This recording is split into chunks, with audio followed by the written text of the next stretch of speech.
Chaque jour, Charles et Carole vous présentent la leçon de l'école du sabbat.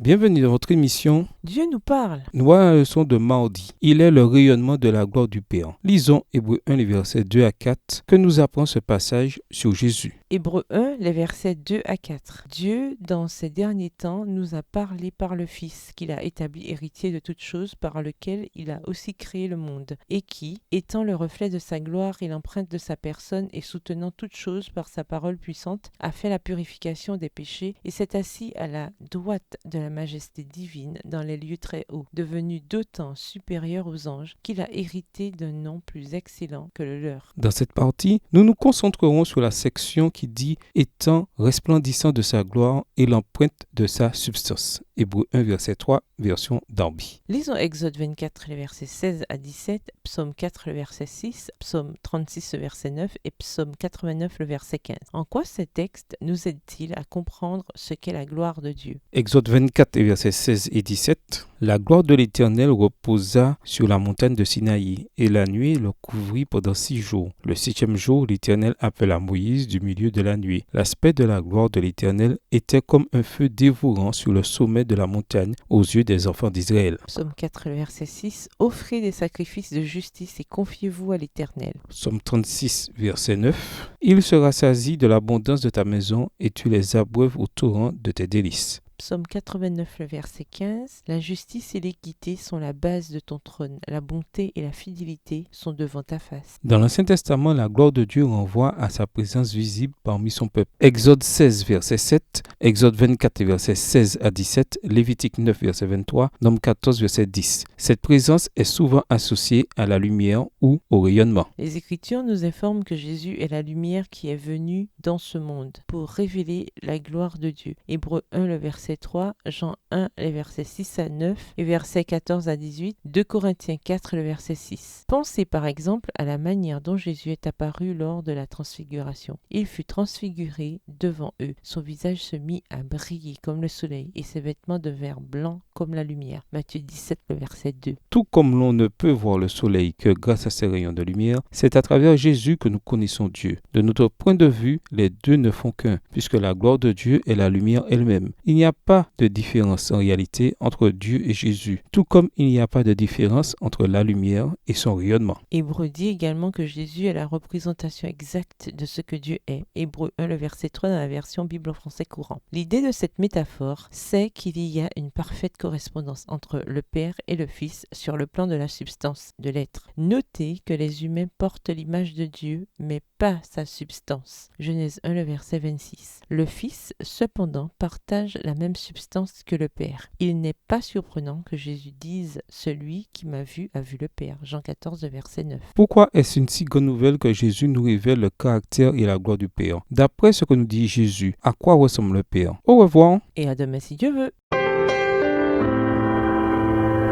Dieu nous parle. Chaque jour, Charles et Carole vous présentent la leçon de l'école du sabbat.